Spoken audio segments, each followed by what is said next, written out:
kita berdoa. Bapa di surga, kami bersyukur kepadamu ya Tuhan, kalau pagi hari ini sekalipun dalam suasana yang baru, normal baru, kebiasaan baru, masih dalam kekhawatiran kami akan virus, masih dalam kekhawatiran kami akan keadaan, Tuhan tetap mengizinkan kami, Tuhan memimpin kami, Tuhan mengundang kami untuk datang ke rumah ibadah-Mu ya Tuhan, untuk kami bisa beribadah kepada Tuhan. Bahkan di hari ini Tuhan mengundang kami untuk ambil bagian dalam meja perjamuan kudus-Mu. Kami mau bersyukur untuk itu ya Tuhan. Oleh karena itu Bapa, kami saat ini mau menyerahkan setiap kami masing-masing ke dalam tangan-Mu. Biarlah kiranya Tuhan yang memberkati hati dan pikiran kami. Segala kekhawatiran kami pun kami mau serahkan ke dalam tangan Tuhan. Biarlah hari ini sungguh-sungguh nama Tuhan dipermuliakan. Hari ini sungguh-sungguh hati kami dipenuhi oleh firman-Mu. Bahkan hari ini komitmen kami, pemahaman iman kami pun diperbaharui melalui perjamuan kudus, sehingga ketika kami melangkahkan kaki kami keluar dari gereja ini, kami tetap mempunyai iman yang teguh kepada Tuhan. Kami mempunyai keyakinan yang sungguh kepada Tuhan, bahwa Tuhan tetap dan selalu menyertai dan memberkati kami. Oleh karena itu ya Tuhan, kami mau menyerahkan waktu ini sepenuhnya ke dalam tangan-Mu. Berkatilah setiap kami, bahkan hamba-Mu yang Tuhan sudah percayakan untuk menyampaikan kebenaran firman-Mu. Tuhan akan taruh segala perkataan Tuhan dalam lidah bibir mulut hamba-Mu, sehingga hari ini sungguh-sungguh hanya firman-Mu saja yang tersampaikan. Berkati kami semua yang ada di tempat ini ya Tuhan, dengan firman, dengan pujian, bahkan perjamuan kudus-Mu. Terima kasih ya Bapa, kami menyerahkan ibadah ini dari awal sampai akhirnya nanti.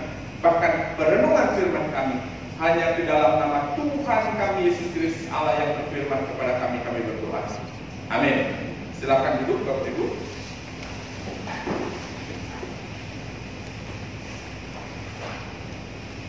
Ya, selamat pagi Bapak Ibu. Apa kabar hari ini? Luar biasa. Saya selalu suka jawaban itu ya. Luar biasa, walaupun memang ada suasana baru, normal baru, dan kita harus pakai masker dan seterusnya. Hanya pengkhotbah katanya yang pidato boleh ya dilepas, kata pemerintah begitu. Makanya saya lepas. Karena begini, saya di sekolah pun memikirkan begini, COVID ini atau Corona ini mengajarkan banyak hal sama kita. Ya kan? Dulu kita membayangkan, Bapak Ibu yang seangkatan dengan saya, kelahiran tahun 70-an, pasti berpikir nanti tahun 2000-an itu, wah pasti kita sudah maju sekali. Jangan-jangan mobil itu sudah nggak pakai ban lagi, tapi melayang di atas, itu ya, di atas aspal. Jangan-jangan handphone kita itu bukan yang begini lagi, bukan yang begitu, tapi hanya benda kecil disimpan di jam, lalu simpan, langsung hologramnya keluar. Langsung saya ngobrol sama contoh dia misalnya, langsung mukanya keluar di situ sama orang-orangnya. Hologramnya kecil walaupun orang besar nggak apa-apa, itu dia kelihatan. Tapi ternyata Corona ini mengajarkan yang berbeda. Tahun 2000 bukan kecanggihan, tapi kita diajarkan apa? Cuci tangan. Bayangkan, mundur sekali ya, bukan kemajuan. Corona ini ajarkan kita untuk gosok gigi lebih rajin. Karena kalau enggak, bayangkanlah nyanyi tadi ya. Ini napasnya keluar, kita isap lagi ya. Kalau nggak rajin gosok gigi, aduh menderita sekali. Saya di sekolah punya juga kebiasaan baru, karena tetap harus mengajar. Orangnya nggak ada, siswanya. Kita videokan, khotbah juga divideokan. Saya tetap harus bergumul sekali, karena tipe khotbahnya saya pengennya ada ya komunikasi, lihat tatap mukanya. Jadi saya tahu kalau khotbah saya sudah kepanjangan, pasti Bapak Ibu lihat-lihat jam gitu ya, duduknya mulai gelisah. Saya tahu harus stop. Tapi kalau pakai video kan nggak ketahuan, ngomong terus begitu. Dan selucu apapun joke kita, yang ketawa itu hanya pusing, karena yang lain. Tetapi mengajarkan, makanya Bapak Ibu ya hari ini saya bawa keluarga dan saya tetap rekam ya, karena kebiasaan baru, semua harus direkam ya. Bahkan yang paling biasa di rumah sekarang punya kebiasaan baru, yaitu masak. Enggak, biasanya jadi bapak-bapak jangan kaget kalau ibu-ibunya lebih rajin masak hari ini karena harus di rumah bingung mau ngapain, masaklah. Lihat kalau ibu-ibunya lihat handphone itu dulu suka nonton dari sekarang biasanya cari resep. Istri saya rajin sekali masak sekarang ya, di samping makan juga ada tiba-tiba ada percontohan kue apa. Hasil gimana nanti? Kalau ada yang diposting di Instagram itu pasti berhasil. Tapi gagal 5 kalinya belum diposting ya. Yang penting proses seperti itu. Tapi ya inilah keadaan kita sekarang. Tapi karena COVID ini juga lah, karena corona ini juga lah, akhirnya saya di kali kedua saya ke tempat ini bisa bawa keluarga ya. Ini istri saya. Kalau dulu hanya fotonya, sekarang orangnya saya bawa. Kalau nggak corona nggak bisa, karena dia ngajar sekolah minggu. Nah karena corona jadi ngajarnya direkam. Orangnya bisa di sini, rekamannya bisa di sana kan gitu. Ini istri saya Linda dan ini 2 anak saya pernah kasih lihat fotonya dulu. Ini penampakannya seperti ini. Yang besar kelas 5 sekarang, kelas 5 namanya Gabriela, panjang ya namanya Gabriela Michelle Valerie, panggilannya Rongrong Bapak Ibu ya. Itu mah memang biasa. Ini anak saya kedua kelas 2 SD, laki namanya Gabriel Zoe Christopher Lee, panggilannya NN. Nanti Bapak Ibu bisa kenal mereka. Nah, kita bersyukur hari ini bisa ada di sini. Tapi ya Bapak Ibu, yuk kita pikirkan sama-sama satu bagian. Saya mau memulai ya perenungan kita hari ini dengan satu satu pernyataan atau pertanyaan orang tentang bagian ini. Apa 2 hari terpenting dalam hidup manusia? 2 hari yang paling penting dalam hidup manusia. Biasanya lalu kita yang pertama bilang apa? Kelahiran dong. Buktinya apa? Waktu kita lahir, wah semua orang sukacita diposting ya, semua orang bilang selamat ya, gitu ya. Bahkan waktu kita lahir, foto ibunya sudah nggak pernah muncul lagi itu di Instagram kita ya, foto anaknya terus yang muncul di Facebook. Karena apa? Kelahiran kita itu membawa sukacita. Ulang tahun setiap tahun kita rayakan kan itu. Kecuali yang sudah berumur yang biasa pura-pura lupa karena takut dibilang tambah tua. Tetapi tetap saja hari kelahiran itu menjadi hari yang penting. Dan yang kedua adalah hari, jangan bilang kematian, juga usah. Nggak ada yang suka hari kematian. Seorang filsuf bilang bahwa hari kedua yang paling penting adalah hari pada saat kita tahu mengapa kita dilahirkan. Ketika kita tahu kenapa sih saya dilahirkan. Bayangkan saja kalau kita hanya tahu, oh saya sudah lahir, setelah lahir saya mau ngapain, yang nggak tahu, pokoknya jalani saja. Bangun pagi, mandi, sarapan, pergi sekolah atau pergi ke kantor, sampai sore pulang balik, lalu mandi lagi, makan, belajar kerja, lalu malam tidur, gitu terus, nggak ada tujuan dan lain sebagainya. Bayangkan hidupnya tidak menyenangkan sekali. Tetapi hari kedua yang paling penting dalam hidup kita adalah ketika kita tahu bahwa mengapa sih, kenapa kok saya dilahirkan? Kenapa Bapak Ibu, saya selalu punya pemikiran seperti ini, bahwa semua yang Tuhan ciptakan itu pasti ada tujuannya. Semua.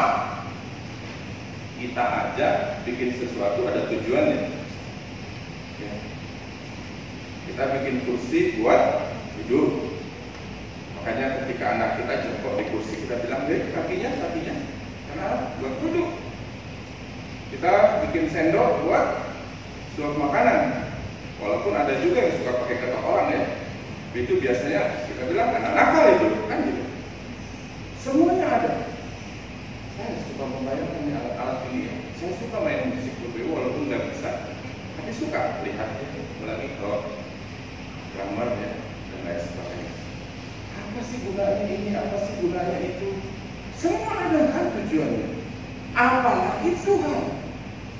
Coba lihat tubuh kita ini. Tuhan ciptakan kita seperti ini. Semua ada tujuannya. Kenapa di kepala dikasih rambut?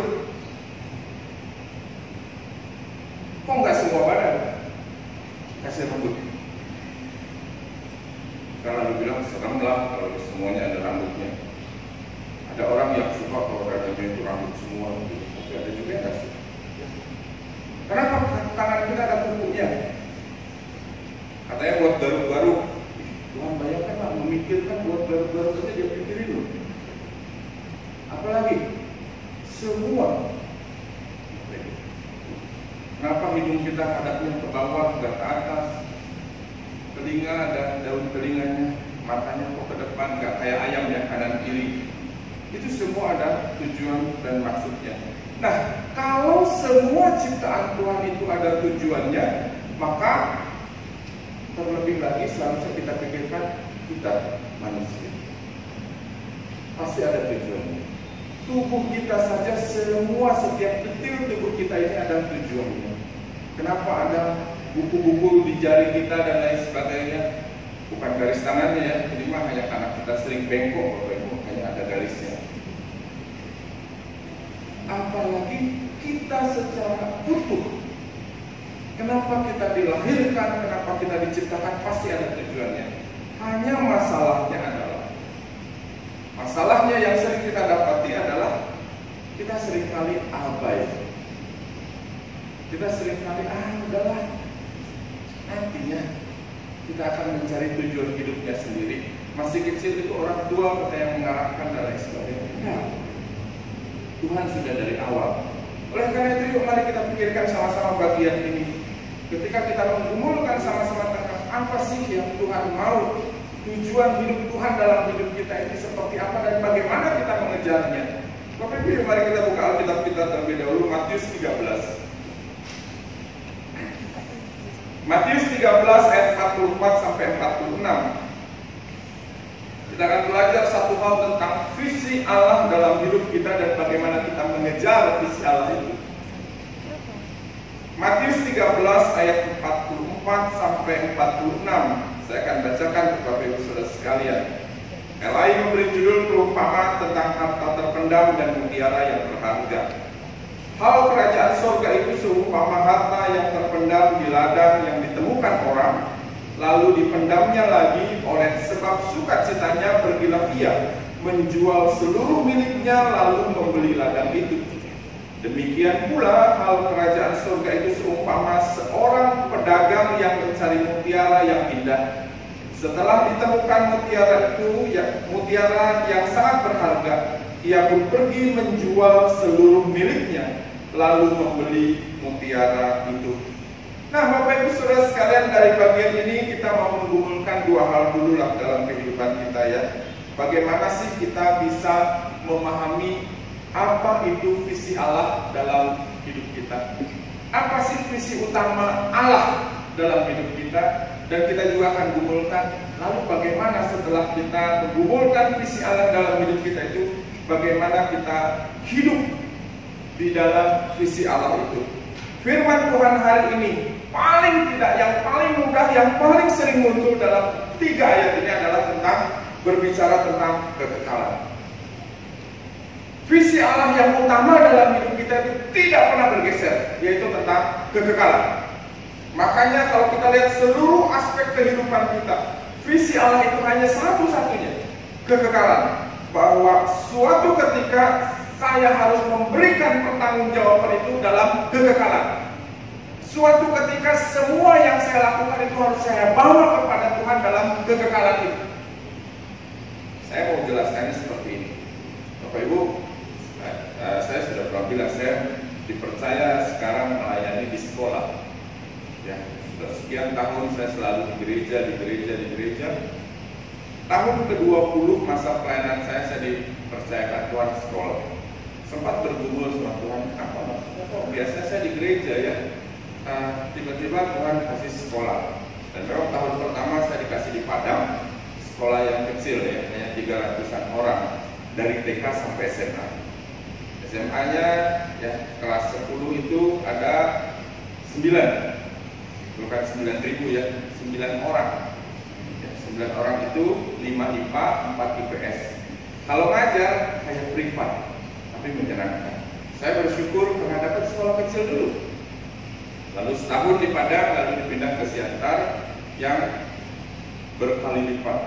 Kalau di sana 300 siswa dari TK sampai SMA, di Padang itu 3.000-an siswa dari TK sampai SMA. Nah, kita menggumulkan, saya mulai dari SMA. Bagaimana menggumulkan pelajaran agama, materi pendidikan, iman dan karakter. Kalau istri saya dipercaya di SMP, yang melayani pas sekolah di SMP. Saya tetap fokus di kerohanian SMA. Dan ketika saya mengumpulkan apa sih yang harus kita pikirkan betul-betul untuk anak-anak ini, masa atau fase terakhir dalam pendidikan dasar mereka. Saya baca buku pemerintah ya tentang pembelajaran agama itu banyakkan mengawang ya, bicara tentang toleransi, bicara tentang bagaimana pertumbuhan anak secara psikologis, lalu pacaran. Saya pikir itu kan sudah ada mata pelajarannya sendiri ya, psikologi dan lain sebagainya ada BK, toleransi dan lain sebagainya itu kan ada PKN. Maka kemudian saya kumpulkan, akhirnya saya punya pemikiran, saya bikin kurikulum sendiri Bapak Ibu untuk SMA Kalam Kudus Pematang Siantar, dan doakanlah kalau Tuhan izinkan saya akan usulkan ini jadi kurikulum Kalam Kudus Indonesia supaya kita punya langkah yang benar. Saya punya pemahaman seperti ini. Langkah pertama yang perlu kita gumulkan adalah manusia itu diciptakan segambar dan serupa dengan Allah. Konsep ini harus betul-betul jelas kepada setiap anak, apalagi anak modern sekarang, anak-anak zaman now, yang idolanya itu bukan lagi manusia. Dulu zaman saya idolanya artis, sekarang idolanya, kalau yang angkatan SMA mungkin sudah ada juga yang idolanya tokoh-tokoh Korea ya, sudah lihat di Minho dan lain sebagainya itu, ya. Bahkan mereka posting artis Korea itu di story-nya, di IG story-nya, lalu dibilang suamiku kenal aja, suamiku. Tapi itulah. Tapi anak-anak seangkatan anak saya ini, idolanya siapa? Tokoh-tokoh dunia maya, PUBG dan lain sebagainya, DOD, COD apa dan lain sebagainya itu, Call of Duty, mereka main-main dan seterusnya.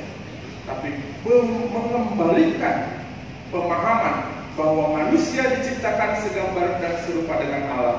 Saya fokus ini di semester yang pertama di sekolah. Maknanya seperti ini yang kita harus kumpulkan, bahwa manusia diciptakan segambar dan serupa dengan Allah. Yang pertama artinya setiap kita punya citra Allah, punya sifat-sifat Allah di dalam diri kita.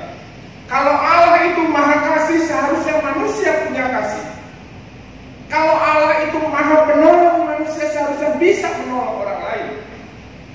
Kalau Allah itu maha kreatif dalam mencipta, dalam apa, seharusnya manusia pun kreatif. Ada yang tanya, Pak, lalu gimana kalau Allah itu maha kuasa? Manusia punya kuasa enggak? Saya bilang iya.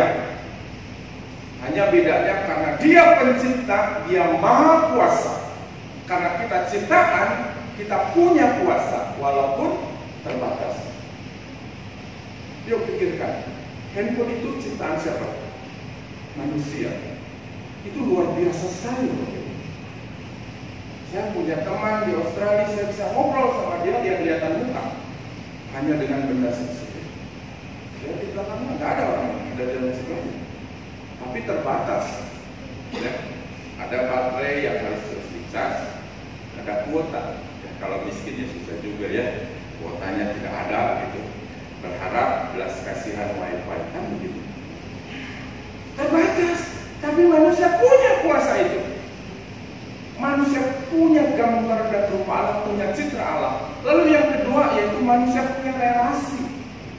Hanya manusia saja Bapak Ibu yang punya relasi khusus dengan Allah. Binatang kita tidak.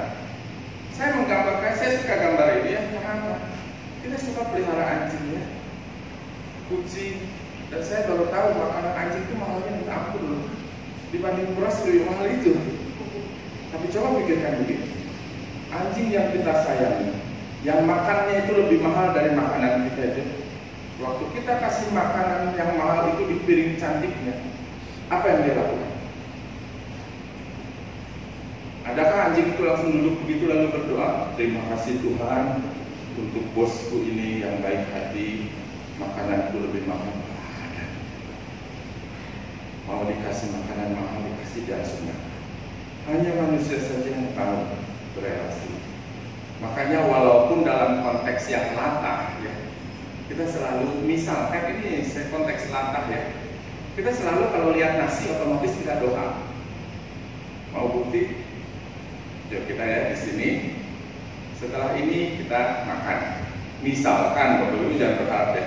Misalkan, ini new normal, nggak boleh sembarangan makan ini, jadi itu pembenaran kepelitan namanya. Misalkan setelah ini kita makan, lalu ya Bapak Ibu kita akan turun makan, silahkan contoh berdoa. Beliau berdoa. Setelah doa kita turun, ambil nasinya, ambil semuanya, kita duduk, akan dilakukan doa lagi. Iya ya? Kenapa? Latah? Bukan. Karena kita memang punya relasi. Otomatis anak saya kalau mau tidur pasti apa? Tatar. Doa. Walaupun doanya diulang-ulang itu terus, tapi harus doa.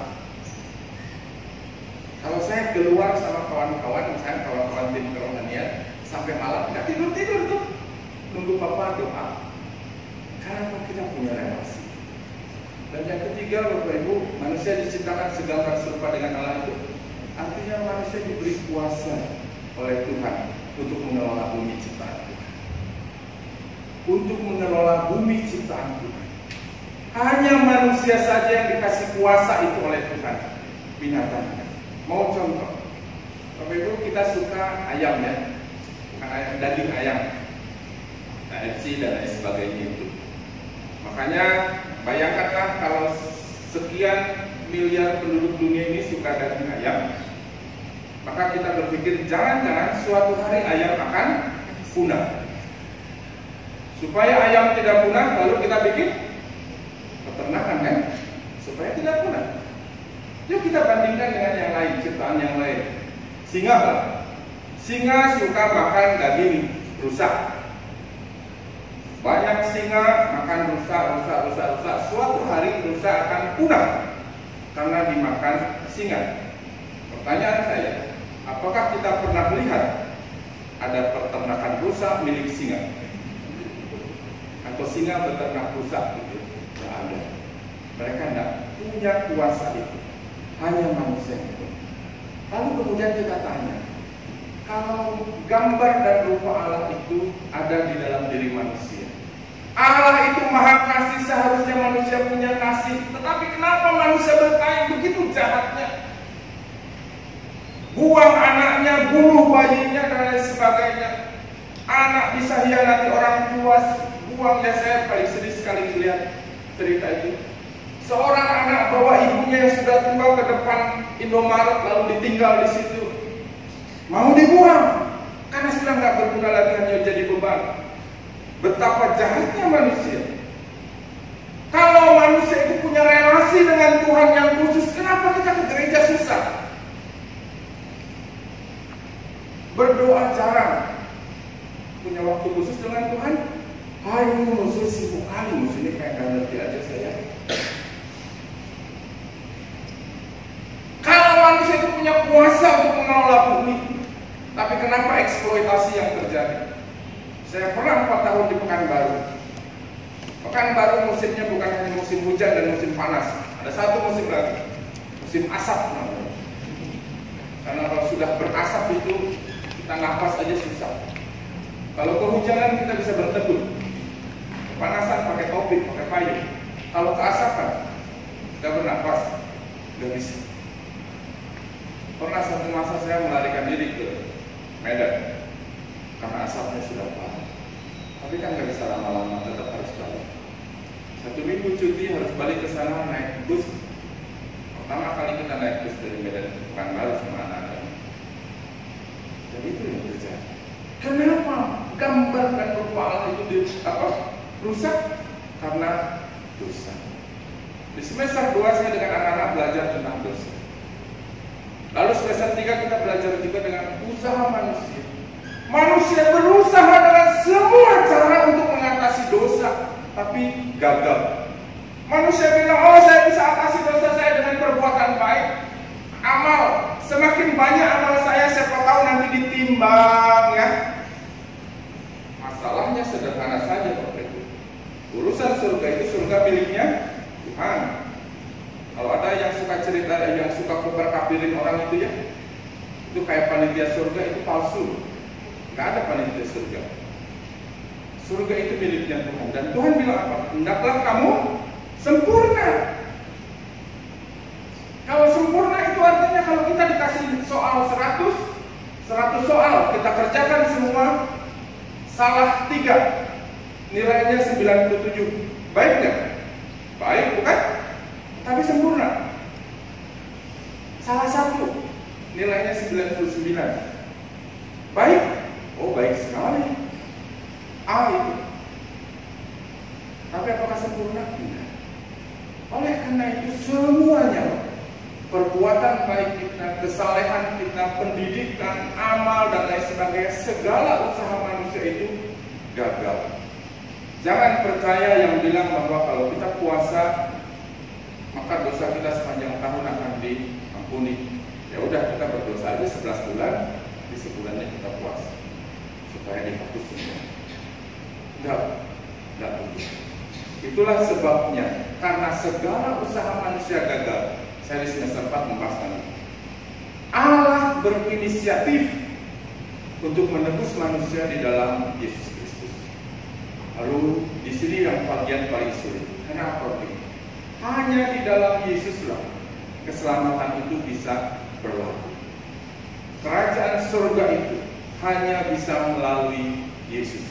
Mengapa? Karena Yesuslah Allah sejati dan manusia sejati. Saya mau menggambarkannya gini. Syarat keselamatan itu seperti ini. Yesus adalah Allah sejati dan manusia sejati. Ini poin penting. Mengapa? Karena keselamatan, pengampunan itu, pengampunan dosa hanya bisa dilakukan oleh Allah sejati. Penggambaran sederhananya ini. Kita berdosa terhadap siapa? Allah kan? Kalau melanggar lampu merah itu nggak dosa. Jadi jangan bilang ya kalau temannya langgar lampu merah, dosa lu masuk neraka. Enggak. Tangkap polisi ya. Kecuali waktu kita langgar lampu merah, kita nabrak orang, itu berdosa karena apa? Kita mengambil hak dia untuk hidup, hak dia untuk hidup sehat dan baik, tidak cacat dan sebagainya. Dosa itu selalu dengan Allah. Kalau kita berdosa terhadap Allah, yang berhak mengampuni dosa, ya Allah. Kalau saya bersalah ya, terhadap buku inilah ya, buku ganteng ini, saya salah sama dia, saya sudah menyakiti hatinya, lalu saya datang sama Yesus, contoh, saya itu sudah nyakitin hatinya loh, tapi sorry lah ya, saya tuh nggak sengaja loh, hanya guyon aja. Contohnya bilang apa? Oh nggak apa-apa, saya cincai lah. Kenapa? Iya, dia nggak apa-apa, dia nggak disakiti hatinya. Cincang-cincang, dia masih nyesekan gitu. Karena saya salah sama dia, maka saya harus minta maaf sama dia. Yang berhak mengampuni saya siapa? Ya dia kan begitu. Karena dosa kita sama Allah, maka yang berhak mengampuni dosa adalah Allah. Dan Yesus adalah Allah sejati. Tapi Yesus juga adalah manusia sejati. Itulah sebabnya penebusan itu hanya bisa dilakukan oleh manusia sejati. Saya menggambarkan sederhananya gini, karena ini buat anak-anak biasanya. Misalkan saya pinjam HP-nya contoh ya. HP-nya itu yang paling keren lah, iPhone 10 misalnya. Kan saya pinjamnya HP-nya, saya mau foto. Lalu saya fotolah dari atas sini, dari atas balkon ini ya. Nggak sengaja jatuh, pecah. Pecah. Lalu saya bilang sama contoh ya, contoh HP iPhone-nya jatuh loh, pecah. Tapi nggak apa-apa lah, contoh saya ganti. Saya punya ini Nokia, ada senternya loh, gitu kan? Bisa radio. Mau? Ya karena saya mungkin beliau udah apa-apa usul, ya sambil gondok gitu ya. Tapi nggak bisa. Minimal saya harus ganti uang seharga itu kan, atau paling tidak saya ganti lagi. Atau bisa, saya punya juga kok contoh iPhone juga, iPhone 10 juga. Hanya touchscreen-nya itu harus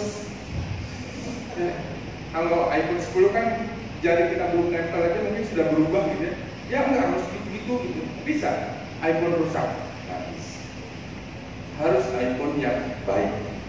Itulah sebabnya, karena yang berdosa adalah manusia, maka yang menebusnya tidak bisa manusia yang salah juga kan? Tidak bisa binatang. Maka harus manusia sejati, itulah Yesus. Itulah sebabnya hanya di dalam Yesuslah keselamatan itu bisa terjadi. Dan di semester terakhir saya bicara ini. Di dalam Yesuslah gambar dan rupa Allah itu dipulihkan menjadi manusia baru. Kelas 12 di sekolah kami belajar tentang manusia baru. Sehingga ketika graduation, biasanya graduation saya suruh khotbah, paling gampang. Saya bilang, ya anak-anak silahkan pergilah kalian yang mau keluar kota, keluar negeri, kemana, kuliah, silahkan pergi, tapi ingat satu hal, kamu adalah manusia baru. Manusia baru yang bagaimana, yang gambar Allahnya, sekalipun dirusak dosa, sekalipun usaha manusia gagal, tetapi di dalam Yesus kamu sudah dipulihkan. Dan pemulihan gambar Allah, manusia baru, gambar Allah yang dipulihkan itu bukan hanya bicara tentang karakter yang baik, bahwa orang yang sudah bertobat harusnya karakternya lebih baik.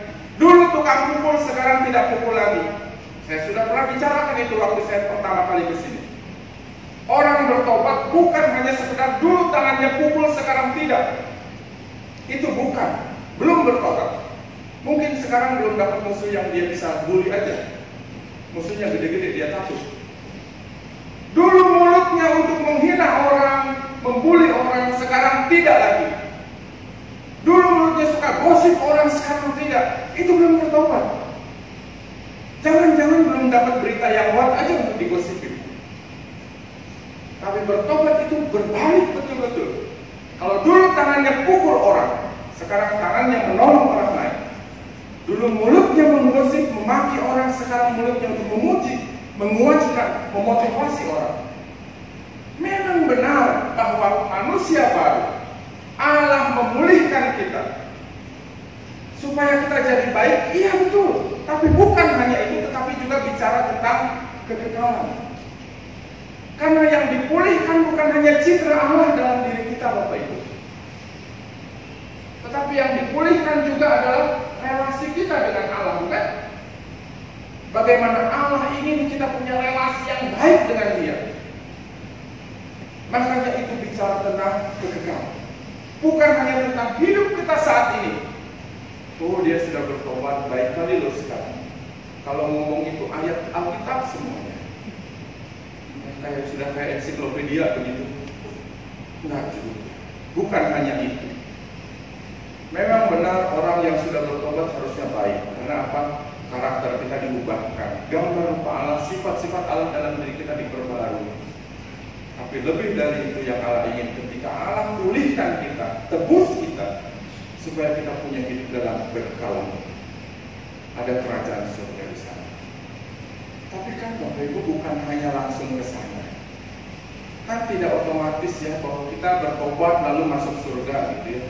Kecuali waktu kita bertobatnya beberapa detik sebelum meninggal kayak di sinetron ya. Aku bertobat. Tapi kan nggak begitu. Saya SMA betul-betul menggumulkan. Saya lahir sudah Kristen. Papa saya setahun sebelum saya lahir masuk Kristen. Ya, papa saya awalnya Muslim, tapi mungkin karena mama saya cantik sekali, ya, jadi papa saya ikut jadi Kristen, lalu bertumbuh. Setahun kemudian saya lahir, Kristen. Tapi SMA saya baru menggumulkan tentang pertobatan itu, dan lahir baru saya di SMA. Tapi apakah langsung saya masuk surga? Kan tidak. Dari SMA sampai sekarang, saya lulus SMA tahun 96. Jangan belum ada yang belum lahir di sini sebenarnya. Sampai sekarang ada panjang sekali. Dan disitulah kekekalan Tuhan itu berproses.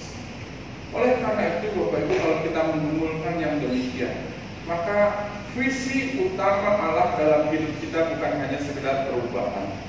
Bangsa-bangsa dipulihkan, orang sakit disembuhkan, COVID ini nanti menemukan antivirusnya dan lain sebagainya, bukan hanya sekedar itu. Bapak Ibu, kalau semua kebaikan Tuhan, ya, mujizat-mujizat Tuhan, semua pertolongan Tuhan itu bukan visi utama Allah.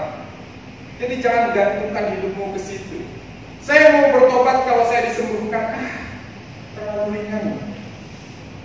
Itu bukan visi utama Allah. Itu mah hobi. Allah memang hobi kasih kita yang baik. Kesukaannya memberkati, menyertai. Di Alkitab jelas kok dibilang. Hobinya Allah memang melakukan mujizat untuk kita, menolong kita, menyertai kita. Tapi visi utama Allah dalam hidup kita adalah kekekalan. Kelak kita di sana itu. Karena apa, di dunia ini hanya sementara. Paling kuat 70 tahun, 80 tahun. Kalau nekat ya 90 tahun gitu ya. Alkitab kan hanya tulisannya di situ ya. Usia manusia sekian kalau kuat. Selanjutnya kesusahan terus loh 80 tahun itu. Kalau sudah 90 itu masih suka dengan kesusahan. Saya juga pernah bilang sama istri saya, mudah-mudahan suatu hari nanti kalau anak saya sudah lulus kuliah, mereka sudah ya bisa untuk hidup sendiri, maka Tuhan mau panggil saya pun silahkan. Kalau bisa habis ini ya, habis perjamuan seperti ini, lalu saya duduk nanti aja di situ. Saya saudara bapak ibu yang horor ya. Setiap minggu bayangin saya di situ duduk kan gitu. Saya tiduran saya. Jangan sampai tua sekali lah, nanti kasihan mereka juga akan punya beban dan seterusnya. Hari ini saja saya dapat kabar dari semuanya yang usianya 60 ke atas tidak boleh dianjurkan tidak ke gereja dulu. Karena apa? Virus itu lebih rentan terhadap orang yang sudah lansia dan seterusnya. Jadi Bapak Ibu, di dunia ini sementara. Tuhan bukan itu visinya. Visi utama Allah itu kekekalan. Yang perlu kita lakukan adalah mempersiapkan diri. Makanya pertanyaan kedua itu menjadi penting. Kalau visi Allah dalam hidup kita itu adalah kekekalan, maka bagaimana kita bisa menemukan visi Allah itu? Bagaimana kita bisa hidup di dalam visi Allah itu? Nah, ayat Alkitab firman Tuhan hari ini menjelaskan kepada kita paling tidak ada 3 cara bagaimana kita bisa hidup dalam visi Allah itu. Ini perumpamaan yang Yesus ceritakan. Tapi paling tidak kita bisa dapatkan 3. Yang pertama adalah cari dan temukan visi Allah itu dalam kehidupan kita sehari-hari. Kekekalan sudah pasti. Visi Allah adalah menuju kepada kekekalan, tapi itu harus dicari dalam kehidupan sehari-hari. Orang ini, baik itu pedagang, baik itu yang mencari harta terpendam itu, mereka cari kok. Dan kita seharusnya betul-betul mencari, temukan sungguh-sungguh apa sih kekekalan dalam keseharian kita. Makanya saya selalu berpikir begini Bapak Ibu. Kalau kita yang bekerja, kalau kita yang mungkin berjualan, berusaha dan lain sebagainya, jangan hanya kita cari uang. Saya kerja buat cari uang supaya saya kaya atau supaya saya bisa makan dan seterusnya. Saya jualan supaya saya cari uang dan seterusnya. Terlalu singkat. So, kalau kita mati selesai kok, uangnya nggak akan kita bawa. Walaupun ada pemahaman yang kita bisa kirim ke sana, tidak. Mungkin uangnya beda ya banknya. Di surga nanti bukan BRI, bukan BNI, sehingga kita kirim ke sana pun nggak berlaku kan. Saya pernah dengar khotbah satu orang, karena dia bersaksian. Satu masa dia didatangi papanya yang sudah meninggal. Karena apa? Dia kirim papanya, semua rumah dikirim ke sana, kan dibakar di sini, kirim ke sana. Satu masa dia ingin juga papanya hidup sejahtera, dia kirim mobil ke sana. Lalu satu malam papanya mimpikan dia marah-marah. Karena apa? Papanya ditangkap di sana karena mobilnya platnya beda. Bapak Ibu, jangan. Usaha kita, pekerjaan kita, jangan hanya sekedar cari uang yang akhirnya nanti kita mati nggak kita apa. Tapi carilah dan temukanlah kekekalan di dalam pekerjaan. Saya selalu menganggap pelayanan saya, pekerjaan saya sekarang adalah tabungan saya untuk kekekalan. Makanya mengenali setiap anak. Di SMA itu ada 500-an anak. Sekarang selama COVID ini anak-anak nggak boleh ke sekolah. Kerjaan saya selain mengajar, kerjaan saya tambahannya adalah teleponin. Telepon ya. Kadang orang tua saya teleponin. Kasihan juga orang tuanya. Anaknya di rumah, terus lihat anaknya stres, dia tambah stres. Setiap minggu anaknya minta kuota, padahal kerjaan mama bapaknya juga lagi susah. Yuk, sekarang usaha apa yang tidak susah? Uang sekolah nggak turun ya, karena gaji guru dan lain sebagainya tetap berjalan. Gitu ya.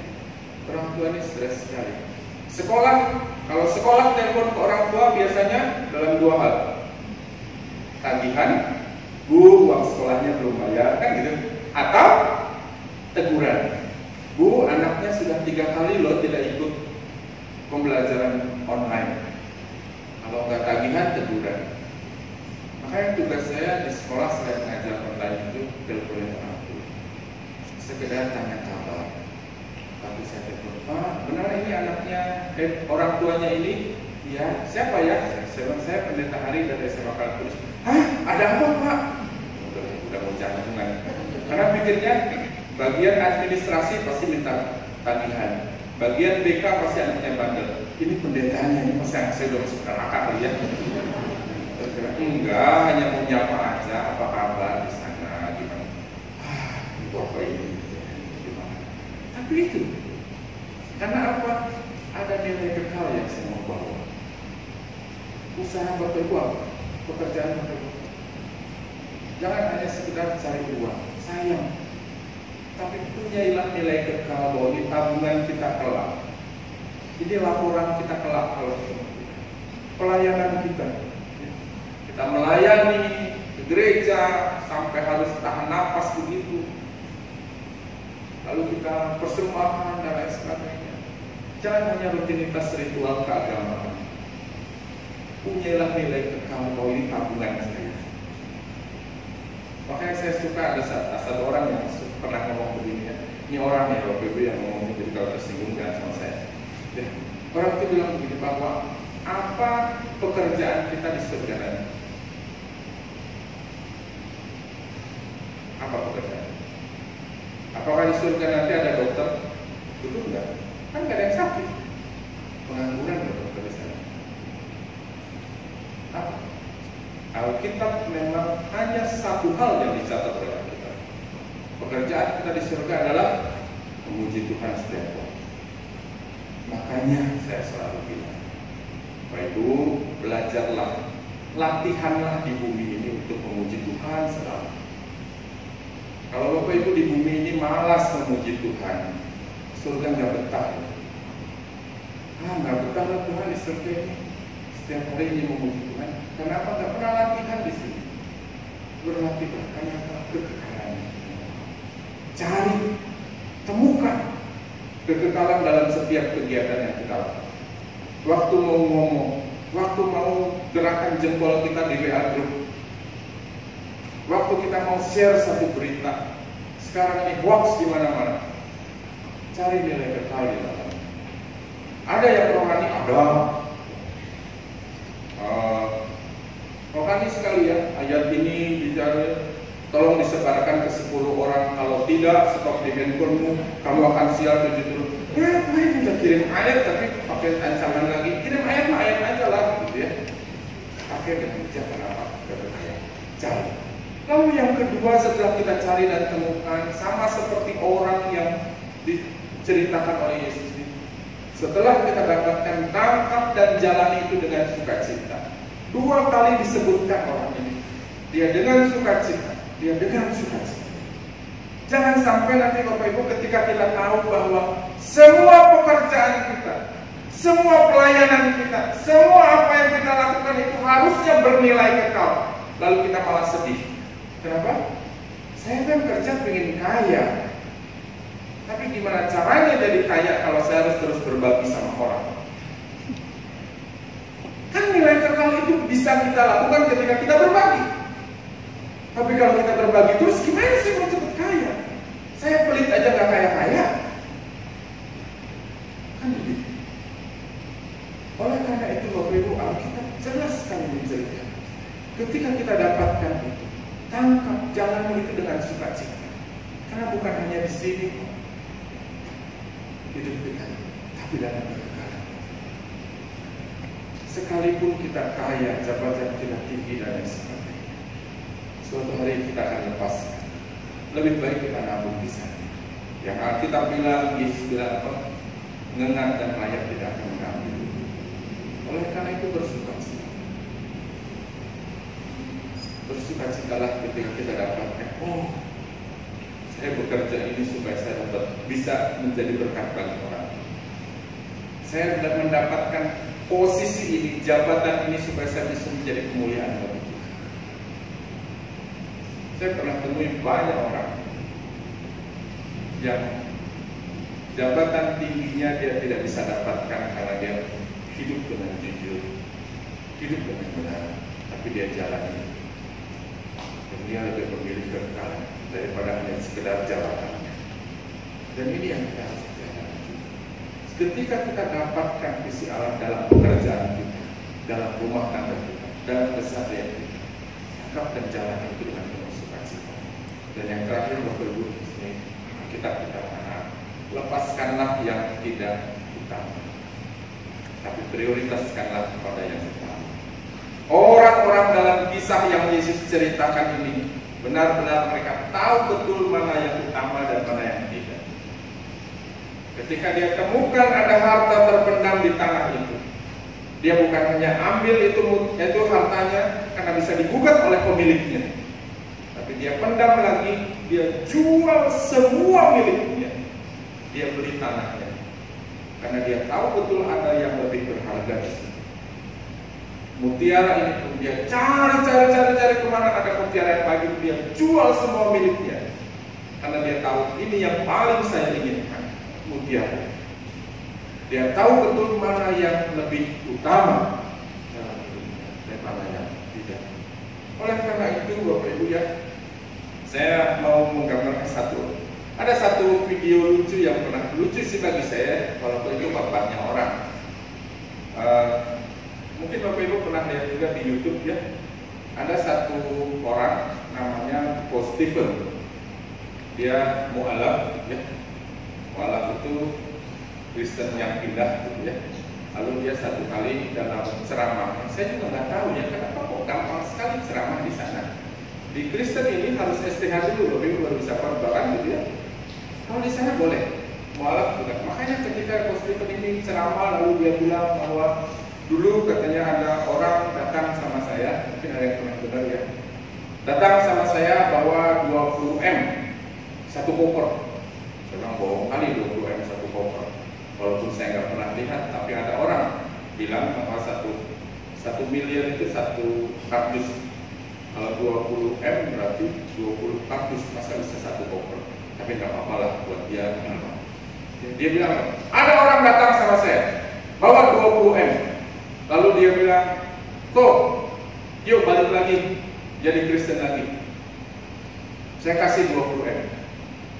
Tapi dengan gagahnya dia bilang, "Tidak, saya nggak mau 20M-nya. Saya sudah menemukan hidayah dan saya mau tetap di sana." Dan saya mau bilang begini, bayangkan untuk yang bohong saja, yang hoax saja, orang ini tahu mana yang prioritas. Itu bohong. Siapa sih yang mau ngasih 20M untuk pindah agama? Emang kalau dia jadi Kristen lagi, apa untungnya buat kita juga? Kenal aja kita enggak gitu ya. Dia pokok hebat juga. Dia melakukan sesuatu juga tidak. Tapi bayangkan untuk yang hoax saja, dia tahu mana yang utama dan dia pegang. Apalagi kita. Yang tadi saya sudah jelaskan bahwa gambar Allah itu sekalipun dirusak dosa, usaha kita gagal, di dalam Kristus dipulihkan dan kita akan kembali kepada Tuhan di surga itu dalam kekekalan itu. Itu sudah jaminan benar. Hanya di dalam Yesus karena Dia Allah sejati, manusia sejati. Itu sudah jaminan benar. Apalagi untuk yang benar seperti itu, maka harusnya kita tahu betul mana yang menjadi prioritas dalam hidup. Ini loh. Jangan abaikan. Yang tidak utama mungkin kita singkirkan. Prioritaskan. Alkitab mengajarkan kita demikian. Akhirnya Bapak Ibu, saya mau kasih garis merah seperti inilah, supaya kita bisa kumpulkan sama-sama. Visi utama Allah dalam hidup kita bukan hanya sekedar dunia ini, tapi visi utama Allah adalah kerajaan surga. Ketika kita melayani, kita pikirkan lagi saja. Bukan hanya sekedar bawa orang ke gereja kita penuh baik-baik, tapi bukan itu. Tapi bagaimana membawa orang ini mengenal Tuhan. Ini saya suka ya, itu istilah. Bagaimana mengenal Tuhan supaya dia bisa dalam kekayaan. Pekerjaan-pekerjaan kita, usaha kita, jualan kita dan lain sebagainya, bukan hanya sekedar cari uang, tapi kita betul-betul mempersiapkan diri menuju kepada kekekalan. Oleh karena itu Bapak Ibu, temukanlah visi itu dalam setiap langkah kehidupan. Apa sih yang Tuhan mau ketika Tuhan kasih ini kepada kita? Tuhan kasih kepada saya senyuman yang manis sekalipun. Apa sih yang Tuhan mau untuk kekekalan? Jangan-jangan melalui senyum saya itu ada banyak orang dibuat. Saya nggak ngomong, tapi orang bilang terima kasih yang mulia. Saya menjadi lebih. Ngomong apa ya? Telinga kita. Ada orang yang bisa kuat dengan ini, orang ya. Lalu selesai, makasih ya sudah mau dengarkan saya. Karena dia juga bisa mendengarkan. Cari dan temukanlah. Dan ketika kita menemukan itu jangan abaikan. Jalani itu dengan sukacita. Bahwa usaha yang Bapak Ibu kerjakan itu ada nilai kekal. Jadi berkat. Dapat untung banyak itu memang menyenangkan. Tapi kalau tidak ada nilai kekalnya sia-sia. Ketika untung kita banyak, lalu kita dipanggil Tuhan selesai. Tapi punya nilai kekekalan itu, jalani dengan sukacita dan prioritaskanlah yang utama dalam hidup. Mari kita belajar demikian. Jangan mau ya kita terkalahkan yang tidak prioritas itu.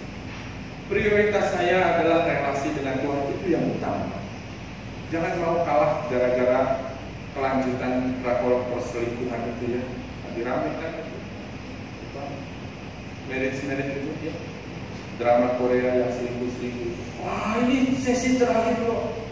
Relasi kita ya. Jangan sampai segala hal menjadi prioritas yang tidak utama itu kita. Jadikan semua yang utama itu prioritas, dan yang lainnya itu pelengkap untuk membuat hidup kita lebih nyaman. Kiranya Tuhan menolong kita untuk kita bisa bersama-sama menjalani hidup kita dengan visi kekekalan. Mari kita berdoa. Bapa di surga, kami bersyukur kepadamu ya Tuhan. Tuhan menolong kami. Ketika kami hari ini firman-Mu menjelaskan kepada kami bahwa tujuan utama Tuhan, visi Allah dalam hidup kami bukan hanya sekedar kami lebih baik, bukan hanya sekedar kami lebih sehat, bukan hanya sekedar gerejamu lebih banyak orang, bukan hanya sekedar bangsa ini dipulihkan, tetapi lebih dari itu, visi Allah yang utama adalah kekekalan. Bagaimana kami mempersiapkan diri kami menuju kepada kekekalan. Tuhan kiranya yang menolong kami untuk kami bisa mencari visi Allah itu dalam kehidupan kami masing-masing. Ketika Tuhan memberikan pekerjaan, ketika Tuhan memberikan usaha, ketika Tuhan memberikan jabatan atau apapun, biarlah kami mau memaknainya bukan hanya sekedar untuk hidup kami di dunia ini, tetapi tabungan kami, laporan kami kelak jika kami bertemu dengan Tuhan, kami bisa bawa itu dalam laporan-laporan yang lain. Dan ketika kami menemukan visi Allah itu dalam kehidupan kami, dalam pekerjaan kami, dalam usaha kami, dalam setiap hal yang Tuhan percayakan kepada kami, biarlah kami mau jalani itu dengan sukacita. Ada masanya ketika kami mendapatkan visi itu tidak seperti yang kami inginkan. Kami menginginkan hal yang lain, tetapi Tuhan mengarahkan kami untuk membawanya kepada kerajaan surga. Ada masanya kami tidak puas. Tapi biarlah kiranya Tuhan yang menolong kami, untuk kami bukan hanya mengejar ambisi kami pribadi, tapi sungguh-sungguh kami mau mengejar visi Allah itu dengan penuh sukacita, karena Tuhan pasti akan menolong kami. Dan jangan biarkan juga kami ya Tuhan memprioritaskan yang tidak utama dalam hidup kami, tapi sungguh-sungguh kami mau menjadikan visi Allah dalam hidup kami itu sebagai yang utama dalam kehidupan kami. Terima kasih Bapa untuk firman ini. Tuhan kiranya akan memberkati kami. Berkati kami juga jika sebentar kami akan masuk dalam meja perjamuan kudus-Mu. Tuhan yang menolong kami masing-masing. Hari ini perjamuan kudus kami dengan suasana yang berbeda, dengan peraturan yang berbeda, dengan berbagai macam pertimbangan. Biarlah kiranya Tuhan yang menolong kami, agar hati kami yang terpaut kepada Tuhan bukan hanya sekedar acara ritual yang berubah, tetapi hati kami tetap terpaut kepada Tuhan. Melalui perjamuan kudus ini, Tuhan juga yang terus memperbaharui iman dan komitmen kami, agar kami hidup dalam visi Allah di kehidupan kami masing-masing. Terima kasih ya Tuhan, kami menyerahkan waktu ini sepenuhnya ke dalam tangan-Mu. Dalam nama Yesus kami berdoa dan menyerahkan waktu ini. Amin.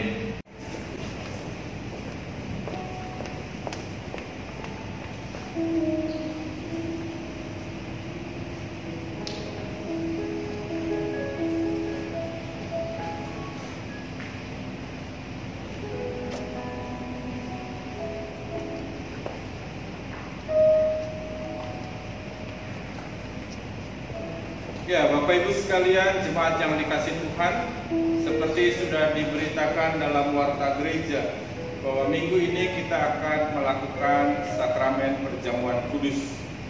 Hari ini memang sakramen kita dilaksanakan dalam suasana yang berbeda, karena kita tetap harus memperhatikan protokol kesehatan. Nanti ada beberapa hal yang sedikit berubah, Bapak Ibu bisa lihat di slide. Saya juga akan terus memandunya supaya kita bisa menikmati perjamuan kudus ini dengan baik. Mari kita mempersiapkan hati kita untuk perjamuan kudus kita. Biarlah kiranya Tuhan yang memberkati kita. Karena saat ini bersama-sama kita mau merayakan perjamuan kudus. Karena Tuhan Yesus Kristus sendirilah yang menetapkan dan mengundang kita untuk melakukannya. Perjamuan kudus diperuntukkan bagi Bapak Ibu Saudara yang telah dibaptis dan mengaku percaya serta tidak berada di bawah penggembalaan khusus. Kami juga tentunya dengan penuh sukacita menyambut Bapak Ibu Saudara yang berasal dari gereja lain yang bersedia dan siap untuk merayakan perjamuan kudus bersama-sama dengan kami di sini.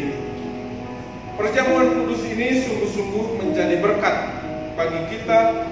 Selayaknya lah kita memeriksa diri kita masing-masing di hadapan Tuhan. Apakah kita hidup dalam damai sejahtera Allah? Apakah kita hidup dalam damai sejahtera dengan teman-teman, dengan sesama kita, dengan istri, dengan suami, dengan anak-anak kita?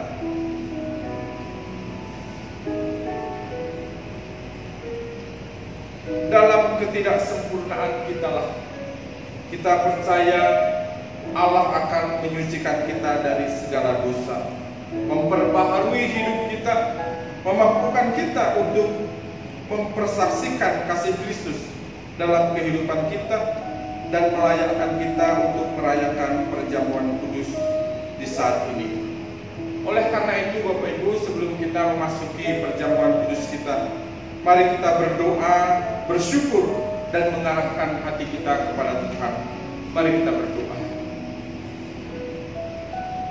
Allah Bapa kami yang bertata dalam kerajaan surga, Allah yang kami kenal dan kami sapa di dalam Yesus Kristus, anak-Mu yang tunggal, yang rela datang ke dunia ini, mati di kayu salib bagi setiap kami. Saat ini kami bersyukur kepadamu ya Tuhan, kalau Tuhan mengundang kami untuk ikut ambil bagian dalam meja perjamuan kudus ini. Biarlah kiranya Tuhan sendiri yang mempersiapkan kami masing-masing. Tuhan yang menolong kami, melayakkan kami untuk ambil bagian dalam perjamuan kudus ini ya Bapa. Sehingga ketika anggur dan roti ini kami makan dan kami minum, anggur dan roti yang melambangkan tubuh dan darah Kristus ini akan memperbaharui kehidupan kami, memperbaharui komitmen kami, sehingga kami bisa menjadi manusia baru di hadapan Tuhan. Terima kasih ya Tuhan untuk undangan-Mu. Kami mau memasuki perjamuan kudus-Mu ini ya Tuhan dengan penuh sukacita, dan kiranya Tuhan yang memberkati dan melayani kami. Di dalam nama Tuhan Yesus Kristus, Allah yang sudah mati bagi kami, menebus dosa-dosa kami, kami berdoa. Amin.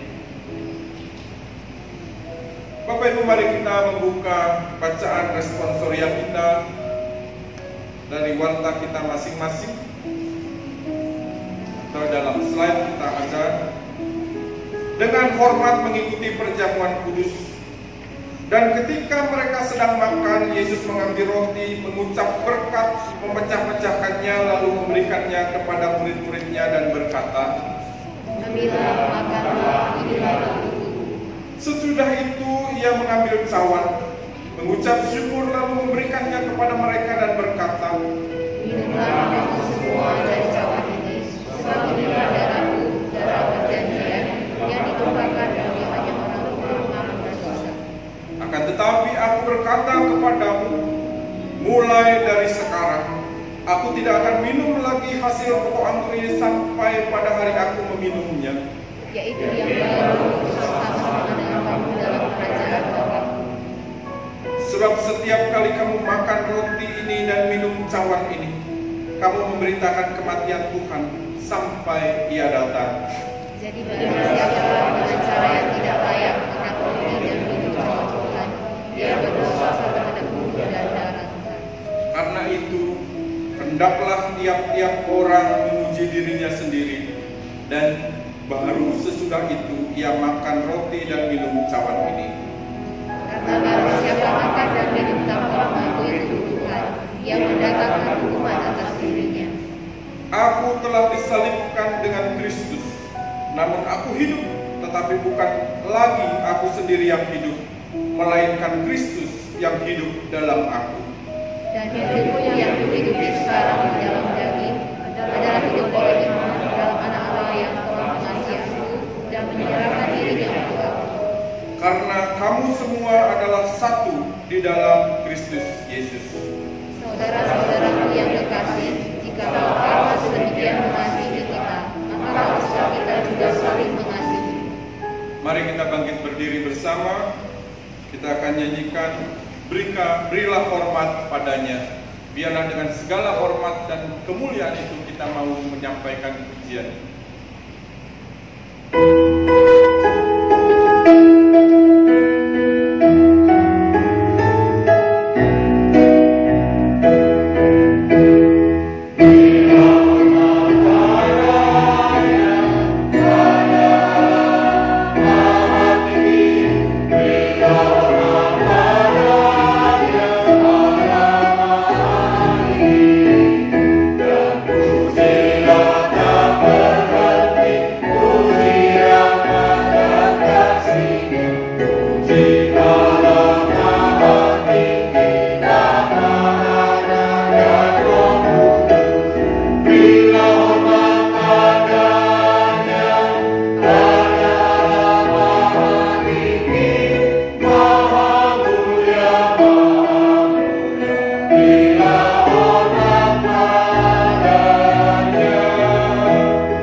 Ini memang dalam suasana yang berbeda, sehingga Bapak Ibu dipersilakan untuk duduk agar nanti ketika anggur dan roti ini dibagikan, kita masih tetap dalam protokol kesehatan kita.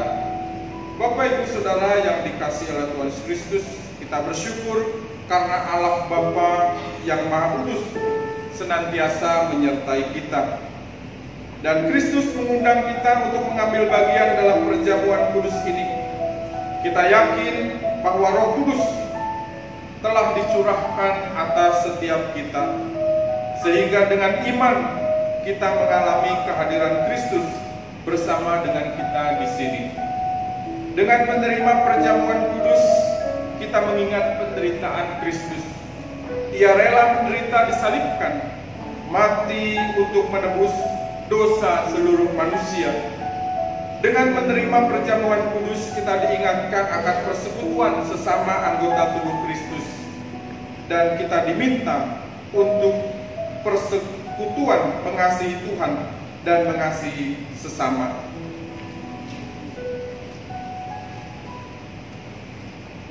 Bapak Ibu Saudara yang dikasihi Tuhan Yesus Kristus, roti yang dipecah-pecahkan ini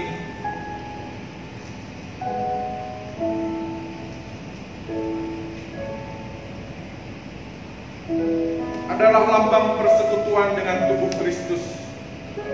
Kristus yang pada malam waktu ia diserahkan itu, ia mengambil roti dan sesudah itu ia mengucap syukur atasnya serta memecah-pecahkannya dan berkata, "Inilah tubuhku yang diserahkan bagi kamu. Perbuatlah ini untuk menjadi peringatan akan aku."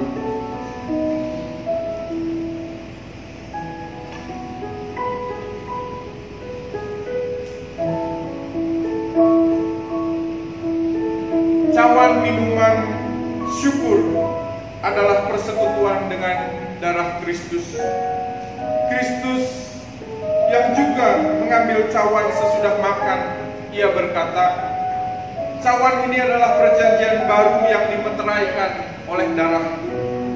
Perbuatlah ini setiap kali kamu meminumnya menjadi peringatan akan aku." Bapak Ibu Saudara sekalian, para majelis akan membagikan anggur dan roti perjamuan kudus kepada Bapak Ibu. Bagi Bapak Ibu yang sudah mempersiapkan diri untuk ikut dalam perjamuan kudus ini, nanti bisa mengangkat tangannya agar para petugas bisa menyerahkan roti dan anggurnya. Setelah Bapak Ibu menerimanya, Bapak Ibu tetap berdiri untuk kita makan dan minum roti dan anggur perjamuan kita. Oleh karena itu, kepada setiap majelis, silakan terimalah.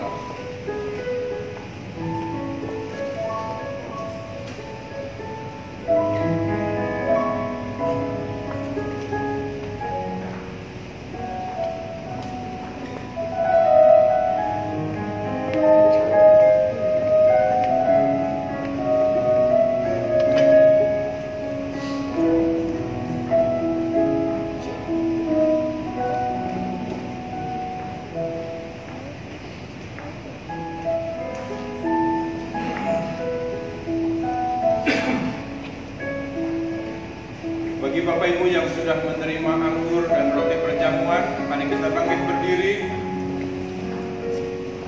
Kita berdoa dalam hati kita masing-masing, mempersiapkan hati dan pikiran kita.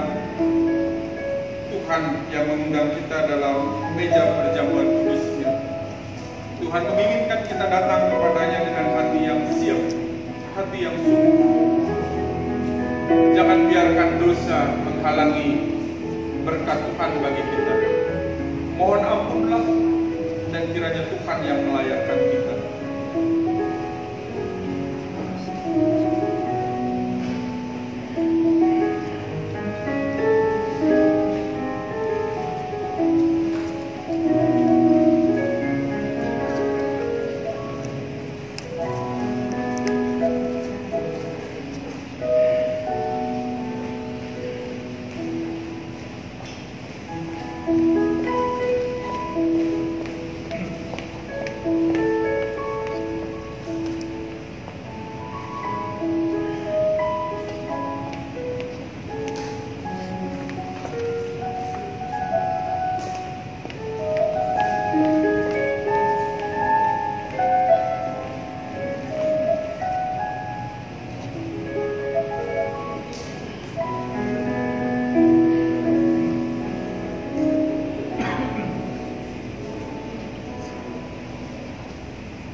sudah mempersiapkan diri namun belum mendapatkan anggur dan roti perjamuan, bisa angkat tangannya.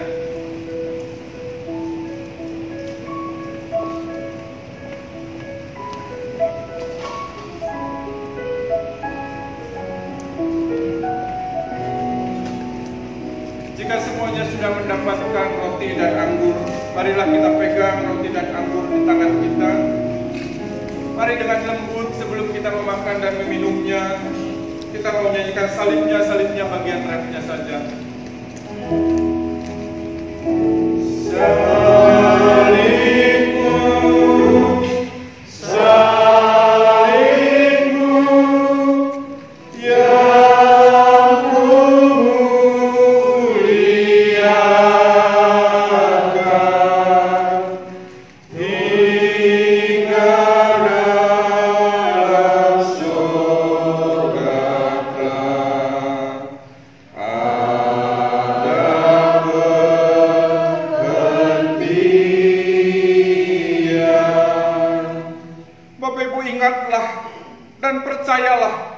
Bahwa tubuh Tuhan kita Yesus Kristus telah diserahkan bagi keselamatan dunia.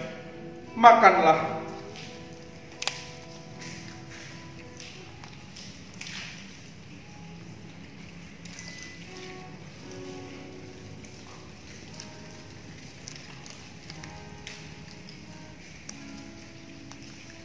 Mari kita pegang anggur di tangan kita dan ingatlah, percayalah bahwa darah Tuhan kita Yesus Kristus telah dicurahkan bagi keselamatan dunia.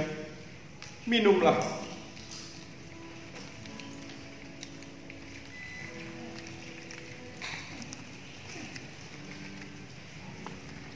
Mari kita berdoa.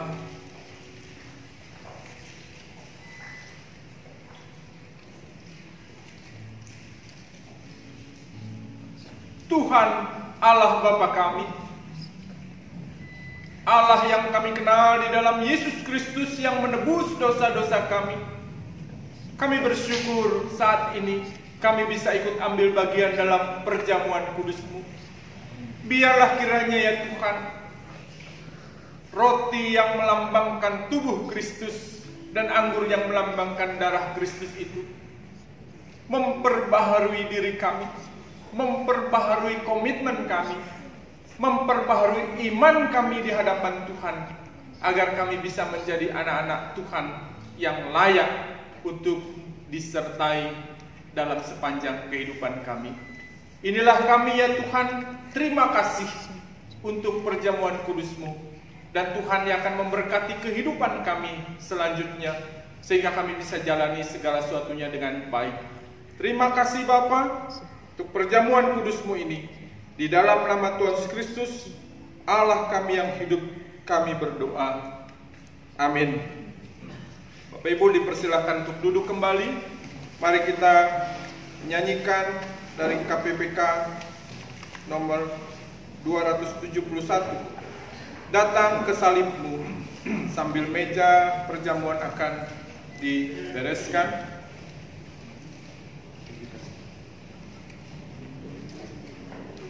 Bawalah aku Yesus dekat ke salib-Mu.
Jemaat yang dikasih Tuhan, marilah kita pulang ke rumah kita masing-masing dalam kehidupan kita sehari-hari. Ingatlah firman yang sudah kita dengar. Carilah nilai kekekalan dalam setiap apa yang Tuhan berikan bagi kita, dalam pekerjaan kita, dalam tugas kita, dalam keseharian kita. Jalanilah itu dengan penuh sukacita. Prioritaskanlah yang utama dari Tuhan, agar hidup kita sungguh-sungguh bisa berkenan di hadapan Tuhan. Mari kita terima berkat daripada Tuhan yang akan memampukan dan menguatkan kita untuk melakukan firman-Nya. Tuhan memberkati engkau dan melindungi engkau. Tuhan menyinari engkau dengan wajah-Nya dan memberi engkau kasih karunia. Tuhan menghadapkan wajah-Nya kepadamu dan memberi engkau damai sejahtera dari saat ini sampai selama-lamanya. Amin.